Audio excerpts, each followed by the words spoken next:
अच्छा यहाँ नहीं आ रहा, ये अपडेटेड है क्या?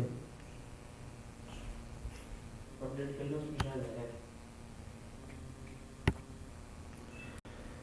चले हाउस रेंट अलाउंस को देखते हैं जरा। हाउस रेंट अलाउंस या एकोमोडेशन वैल्यूएशन आपके पास क्या है?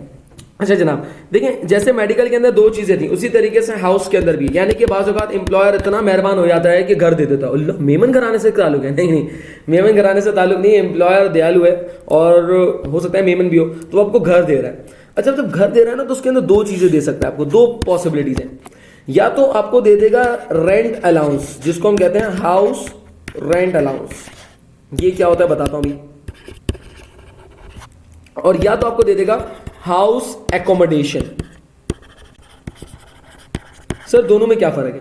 हाउस रेंट अलाउंस में क्या है, एम्प्लॉयर आपको दे देगा रेंट अलाउंस, यानी कि आपको दे देगा लेट से महीने के ₹25,000 पर मंथ। ये रेंट अलाउंस दे दिया। क्या मतलब, एम्प्लॉयर कह रहा भाई मैं तुझे घर वर नहीं दे रहा, मैं तुझे घर वर नहीं दे रहा, मैं तुझे 25,000 रुपए माहाना दे रहा हूं, अब तू कुछ भी कर इसका, तू उसको खा जा, पी जा, नी ले, पी ले, कुछ भी कर ले, तू फुटपाथ पे रह, किराए के घर में रह, अपना घर खरीद, मुझे उससे कोई कंसर्न नहीं है। 25,000 रुपए पर मंथ मैं तुझे हाउस रेंट अलाउंस दे रहा हूं, अब तू कुछ भी कर, तू मेमन बन जा, तू मस्जिद के पास हो जा, कह रहा 25,000 रुपए मैं कमा लूंगा, छोड़ मैं घर पे रह के क्या करना है, कर सकता है इसके अंदर कोई मसला नहीं। सेल आने के 10 रुपए सो जा, मुझे उससे कोई कंसर्न नहीं है, मैं तुझे 25,000 रुपए पर मंथ दे रहा हूं।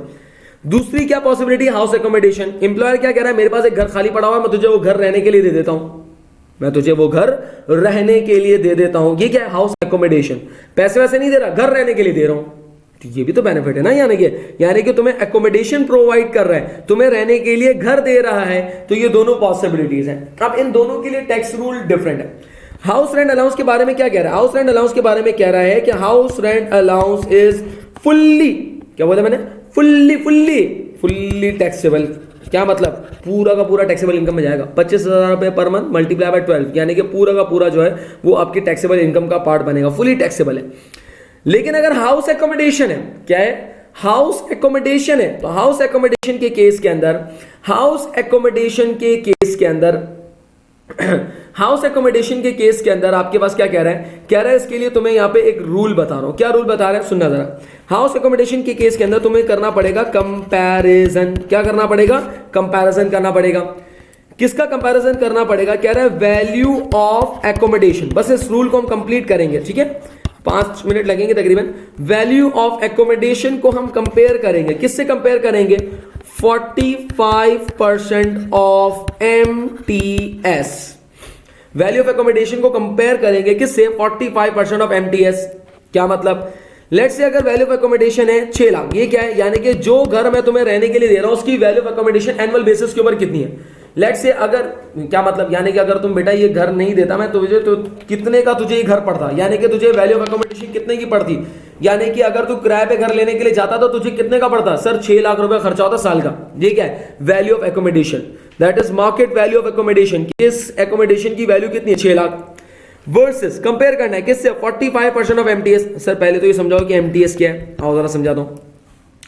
MTS स्टैंड्स फॉर, मैं तुझे समझाऊं, नहीं, MTS stands for minimum time scale. MTS stands for minimum time scale. देखिए मेरे पास एक स्लैब होता है, लेट्स से एक स्लैब होता है, कोई भी एम्प्लॉय की designation of, for example assistant manager बनोगे इंशाल्लाह, तो स्लैब होता है तुम्हारा 5,000 dash, it's not minus, 5,000 dash 3,000 dash 35,000। क्या मतलब, यानी कि अगर तुम असिस्टेंट मैनेजर की पोस्ट पे हो तो उसका स्टार्टिंग पॉइंट है 5,000, एग्जांपल दे रहा हूं, लेट्स इसको 15,000 कर देते हैं, 5,000 तो बहुत कम हो गया, 15,000 का स्टार्टिंग पॉइंट है। ये क्या है, ये है स्टार्टिंग पॉइंट, इसको नॉर्मली कहा जाता है मिनिमम टाइम स्केल, इसको कहते हैं MTS। आपका काम भी इसी से ही है। 15,000 क्या है, that is the minimum time scale, minimum salary at this position. Assistant manager की पोस्ट पे तुम्हें कम से कम 15,000 मिलेंगे। 3,000 क्या है, that is the annual increment. Annual increment, ये क्या है, ये एनुअल इंक्रीमेंट तुम्हें यहां पर मिलेगा, एनुअल, हर साल तुम्हें एनुअल इंक्रीमेंट कितना मिलेगा, 3,000 का मिलेगा। और इस पोजीशन पे तुम्हारी मैक्सिमम सैलरी पर मंथ, याद रहे ये 15,000 भी क्या है, ये पर मंथ है, 15,000 रुपए पर मंथ तुम्हारी मिनिमम सैलरी होगी, और मैक्सिमम सैलरी तुम्हारी पर मंथ कितनी होगी, दैट इज 35,000 पर मंथ तुम्हारी मैक्सिमम सैलरी होगी। बात सुना रही है इसके अंदर।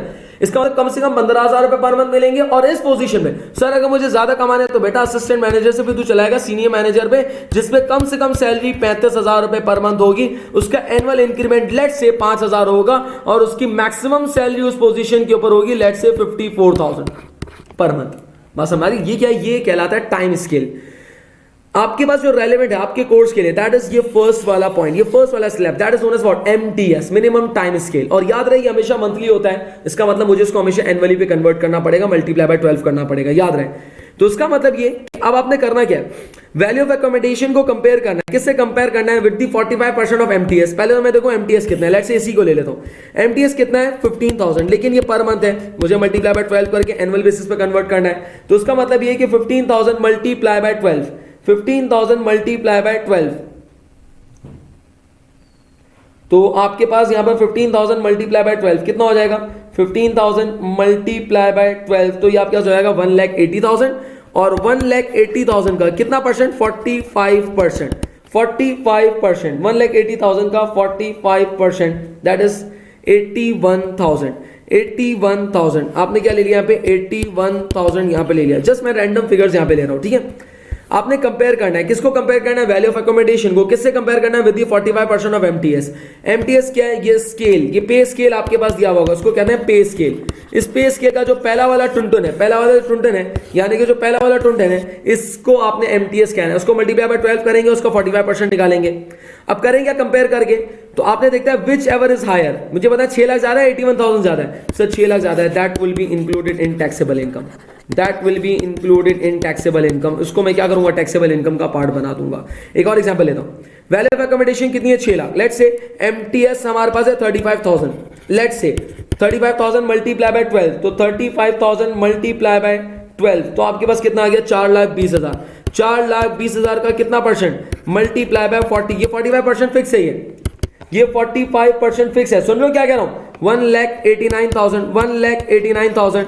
इसका मतलब ये है कि वैल्यू ऑफ एकोमोडेशन 6 लाख और आपके पास 45% ऑफ एमटीएस कितना आ रहा है? 1,89,000। Again higher of 6 lakh will be included in the taxable income.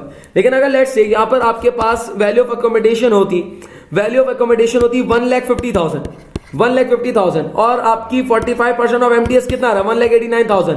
तो फिर मैं कितना लेता? फिर मैं टैक्सेबल इनकम के अंदर कितना लेता? 1,89,000 लेता, विच एवर इज हायर। तो आए जरा रूल पढ़ने, क्या कह रहा है इसके अंदर?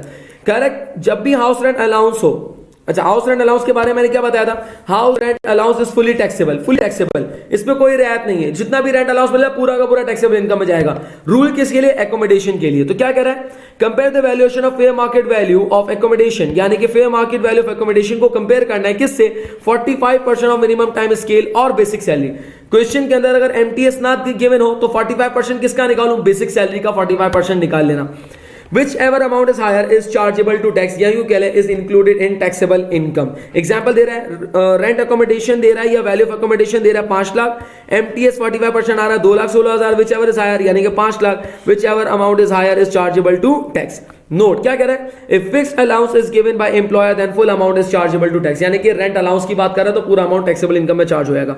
इसके अलावा क्या कह रहा है? कह रहा है कि अगर कोई एम्प्लॉयर टीवी फ्रिज दे रहा है आपको, तो उसका मतलब ये कि कितनी अमाउंट टैक्सेबल इनकम में इंक्लूड करो, तो जो टीवी और फ्रिज की आपके पास डेप्रिसिएशन होगा उस डेप्रिसिएशन की अमाउंट को तुम टैक्सेबल इनकम में इंक्लूड कर दोगे। फॉर एग्जांपल अगर तुम्हें टीवी दे रहा है 1 लाख का, तुम्हें टीवी दे रहा है तो उसका 10% अगर डेप्रिसिएशन चार्ज है तो 1 लाख का 10% कितना हो गया? 10,000। तो that 10,000 will be included in the taxable income.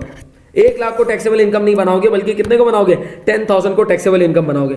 Dearness allowance क्या होता है? कॉस्ट ऑफ लिविंग अलाउंस भी कहा जाता है, लिख लें। कॉस्ट ऑफ लिविंग अलाउंस क्या मतलब? महंगाई बढ़ रही है तो नॉर्मली एम्प्लॉयर आपको डियरनेस अलाउंस देता है, तो वो डियरनेस अलाउंस भी पूरा का पूरा टैक्सेबल इनकम का पार्ट बन जाएगा। Life insurance policy paid by employer, आपकी लाइफ इंश्योरेंस पॉलिसी कराइए, एम्प्लॉयर वो लाइफ इंश्योरेंस का प्रीमियम दे रहा है तो वो प्रीमियम की अमाउंट भी आपकी टैक्सेबल इनकम का पार्ट बन जाएगी। रीइंबर्समेंट, अय्याशी कर रहे हैं आप, फिल्म की टिकट आपको दे दी, फिल्म देखने के लिए गए आप, मॉरिशस घूमने के लिए, टर्की घूमने के लिए गए, एम्प्लॉयर के खर्चे पे गए, तो वो जो आपने खर्चा किया है, वो जो एम्प्लॉयर ने खर्चा बेयर किया है, वो जो आपको टर्की घुमा के लेकर आया 3 लाख का खर्चा हुआ, आपकी जेब से नहीं गया, एम्प्लॉयर ने दिया, तो वो 3 लाख की तुम्हारी टैक्सेबल इनकम का पार्ट बन जाएगा। फिक्स एजुकेशन अलाउंस, यानी कि आपके बच्चों की एजुकेशन के लिए अगर फिक्स अलाउंस दिया जा रहा है, यानी कि एजुकेशन अलाउंस दिया जा रहा है, तो वो भी टैक्सेबल इनकम का पार्ट बन जाएगा। हाँ, लेकिन नोट आगे चल के एक्सेप्शन देखेंगे कि अगर आपका बच्चा एम्प्लॉयर के स्कूल में पढ़ रहा है, एम्प्लॉयर के स्कूल में पढ़ा है तो फिर हम उसको टैक्सेबल इनकम का पार्ट नहीं बनाएंगे, उसकी फीस को टैक्सेबल इनकम का पार्ट नहीं बनाएंगे।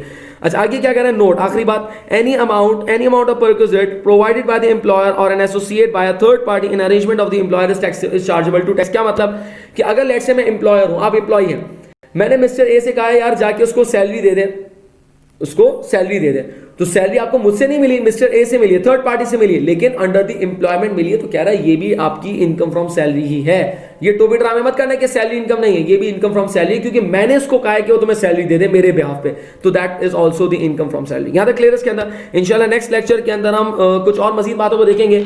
यूं समझ लें कि हमने मेजॉरिटी ऑफ काम कर लिया है, अब हमें कुछ और एडिशनल चीजों को देखनी है और इंशाल्लाह नेक्स्ट क्लास के अंदर होपफुली हम इसके प्रैक्टिस क्वेश्चंस भी करेंगे। Thank you so much, Allah Hafiz.